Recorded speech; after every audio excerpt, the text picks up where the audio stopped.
Hello बच्चों, कैसे हो? आपका स्वागत है त्रिपान स्टडी सेंटर में। आज जो हम करने जा रहे हैं class 12 CBSE NCERT political science यानी राजनीतिक विज्ञान के जो आज हम चैप्टर करेंगे इन्वायरमेंट एंड नेचुरल रिसोर्स, पर्यावरण और प्राकृतिक संसाधन काफ़ी महत्वपूर्ण है। इसमें जो है हम पॉइंट व्यू एनालाइज करेंगे जो कि काफ़ी महत्वपूर्ण रहेगा। इसमें हम पॉइंट व्यू हर एक बात का एनालाइज करेंगे, समझेंगे और जानेंगे, और ये आपके लिए एग्ज़ाम व्यू से बहुत ही काफ़ी महत्वपूर्ण होने वाला है। ये सारे पॉइंट काफ़ी महत्व रखेगा। लेकिन आप देखते हैं हमारा आज टॉपिक क्या है। पर्यावरण प्राकृतिक संसाधन। पर्यावरण प्राकृतिक संसाधन देखा जाए तो पर्यावरण के अंतर्गत एग्जामिनर कोई ना कोई क्वेश्चन जरूर डालता है, और आज के समय में पर्यावरण में जो प्रॉब्लम आ रही है उसके अंतर्गत तो एग्जामिनर का ये काफ़ी फेवरेट क्वेश्चन बन जाता है। तो यहाँ पर आपके लिए सबसे महत्वपूर्ण ये रहता है कि त्रिपान स्टडी सेंटर सिर्फ मेन पॉइंट व्यू जो है आपका यहाँ पर ये टॉपिक लेके आया है जो काफ़ी महत्वपूर्ण है। और महत्वपूर्ण इसलिए भी है क्योंकि ये भारत के योगदान की तरफ बात कर रहा है। आपको बता दूं कि पर्यावरण संरक्षण में भारत का योगदान, यानी पर्यावरण जो नष्ट हो रही है इसमें भारत का क्या योगदान है, भारत ने इसके प्रति कौन कौन से जो है अपना कदम उठाया है, तो इसके प्रति जो है काफ़ी महत्वपूर्ण ये टॉपिक बन जाता है कि पर्यावरण संरक्षण भारत का क्या योगदान रहा।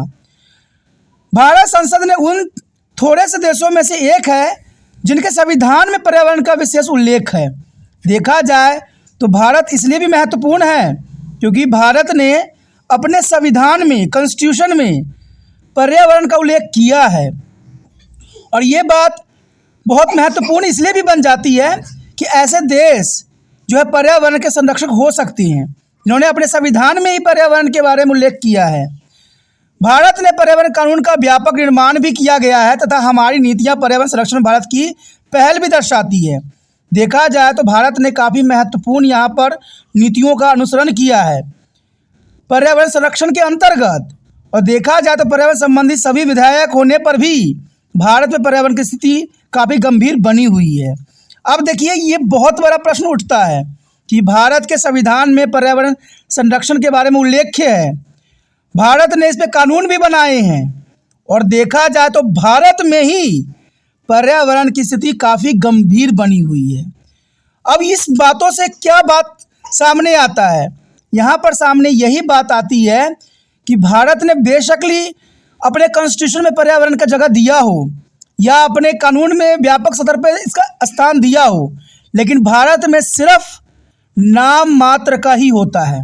कहते हैं दोस्तों, भारत में सबसे बड़ी विडंबना ये रहती है कि कानून तो बनती है लेकिन उसमें अमल नहीं की जाती है। देखा जाए तो यहाँ पर बहुत सारे प्रोग्राम बनाए गए हैं। स्वच्छ भारत अभियान भी इसी का एक महत्वपूर्ण कदम था, लेकिन देखा जाए तो आज सिर्फ जब पर्यावरण दिवस मनाई जाती है, स्वच्छ भारत अभियान मनाया जाता है, तो बड़े बड़े लोग सिर्फ झाड़ू लेके रोडों पर खड़ा होकर फ़ोटो खिंचवाने के लिए जाते हैं, लेकिन उनका मन में कभी भी इसके प्रति सम्मान नहीं रहा है। और ये मैं साफ कह दूं, तभी तो ये बात साफ होता है कि भारत के कॉन्स्टिट्यूशन में भी पर्यावरण संरक्षण का उल्लेख है, साथ में इस पर बहुत से कानून भी बनाए गए हैं। और भारत ने जो है कीटो प्रोटोकॉल पर भी साइन किया था 2002 में। फिर भी देखा जाए तो आज भी भारत में पर्यावरण की स्थिति जो है काफ़ी गंभीर बनी हुई है, और भारत में जितने पोल्यूशन है उतना शायद किसी विश्व देश में नहीं होगा। भारत में अगर आप सड़कों रोडों से बाहर निकल जाएं तो आपको पर्यावरण दूषित ऐसे ही दिखाई देगा। तो ये काफ़ी महत्वपूर्ण बात है। यहाँ पर देखा जाए तो पर्यावरण के अंतर्गत बहुत से कानून हैं, लेकिन कानून पे अमल नहीं हो पा रहा है।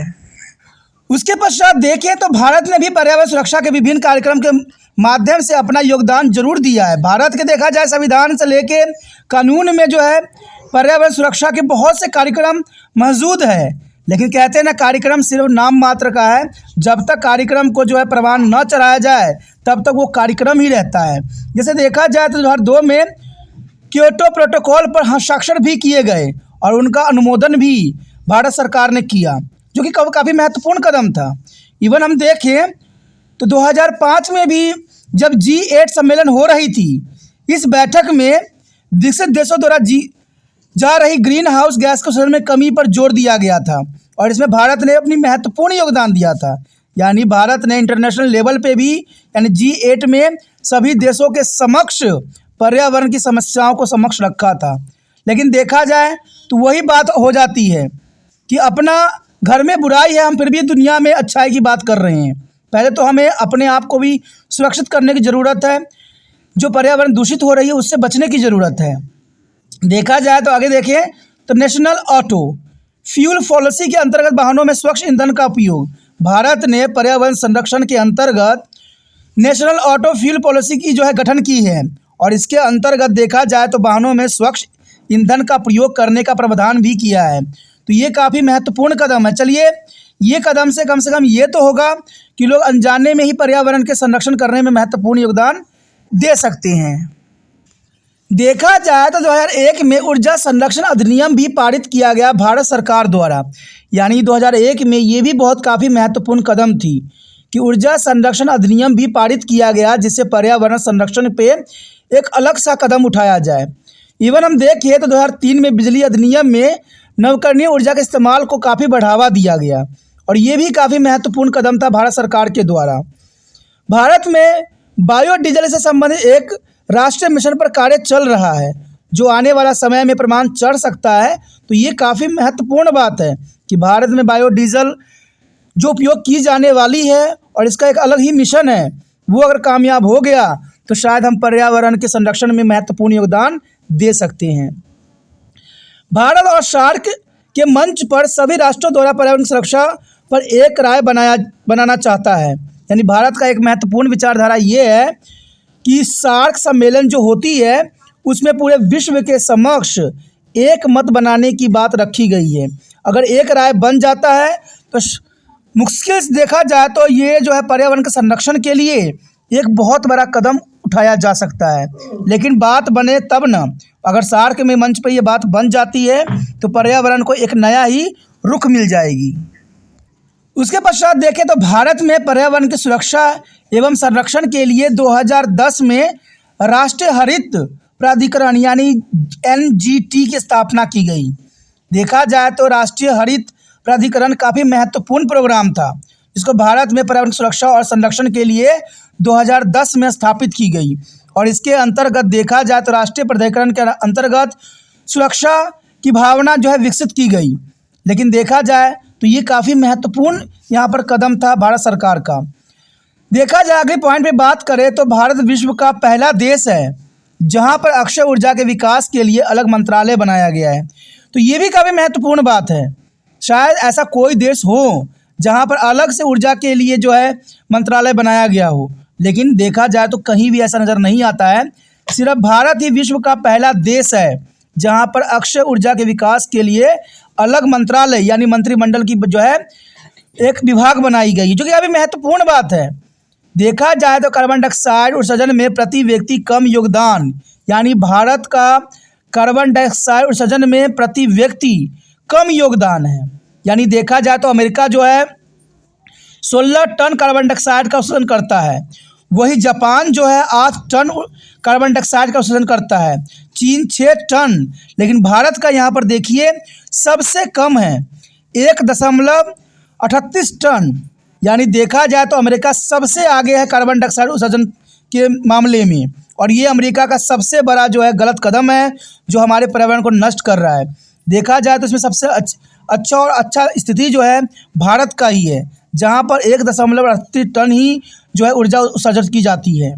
देखा जाए तो भारत ने पेरिस समझौते पर 2 अक्टूबर 2016 हस्ताक्षर भी किए हैं। तो ये भी काफ़ी महत्वपूर्ण भारत के लिए कि भारत को जब भी मौका मिलता है अच्छे कार्य के लिए तो हमेशा हस्ताक्षर करने के लिए तैयार रहता है, वो भी पर्यावरण के अंतर्गत। इन्हीं कारणों से भारत ने पेरिस समझौते पर 2 अक्टूबर 2016 में हस्ताक्षर किए थे पर्यावरण संरक्षण के अंतर्गत। इवन आगे देखें तो 2030 तक भारत ने उत्सर्जन तीव्रता को 2005 के मुकाबले 33 और 35% कम करने का लक्ष्य रखा है। तो देखा जाए तो ये भी काफ़ी महत्वपूर्ण यहाँ पर लक्ष्य रखी गई है कि 2030 तक भारत ने उत्सर्जन तीव्रता को 2005 के मुकाबले 2005 के मुकाबले 33 से 35% कम करने का लक्ष्य रखा है, जो कि काफ़ी महत्वपूर्ण यहाँ पर योगदान हो सकता है। इवन देखें तो कोप यानी COP23 में भारत वृक्षारोपण व वन क्षेत्र की वृद्धि के माध्यम से 2030 तक जो है 2.5 से लेके 3 बिलियन टन कार्बन डाइऑक्साइड को बराबर सिंक बनाने का वादा किया गया है। तो देखा जाए तो यहाँ भारत के लिए बहुत ही कोशिश किया जा रहा है कि पर्यावरण को संरक्षित किया जाए। अगर भारत सरकार के हर एक व्यक्ति ने सहयोग दिया तो हो सकता है कि आने वाला समय में पर्यावरण संरक्षण के लिए भारत जो है नंबर 1 बन सके। और देखा जाए तो इन सब बातों से तो पता लगता है कि भारत इसमें जो है हमेशा गंभीर रहा है, लेकिन जो विकसित देश हैं वो गंभीर नहीं है। और कहते हैं गंभीर बनाना पड़ेगा, ऐसे देशों को गंभीर बनाना पड़ेगा जो अब तक गंभीर नहीं हुए हैं, क्योंकि जब भारत इतना अच्छा कदम उठा सकता है इसके अंतर्गत, तो क्या विश्व स्तर पर नहीं किया जा सकता। लेकिन यहाँ पर एक और दुख की बात है कि भारत ने इतना कदम तो उठाए हैं, लेकिन सबसे अधिक प्रदूषित जो है देशों में भारत का नाम आ जाता है। तो ये सबसे बड़ी बात आ जाती है कि आखिर ऐसा क्या कारण है जिनके कारण भारत जो है दिन प्रतिदिन प्रदूषित देशों में गिनतियों में सबसे ऊपर पैदान पे आता चला जा रहा है। तो ये सोचने वाली बात है, समझने वाली बात है, और भारत सरकार को इसमें मंथन करने की ज़रूरत है, और ये काफ़ी महत्वपूर्ण बात भी है।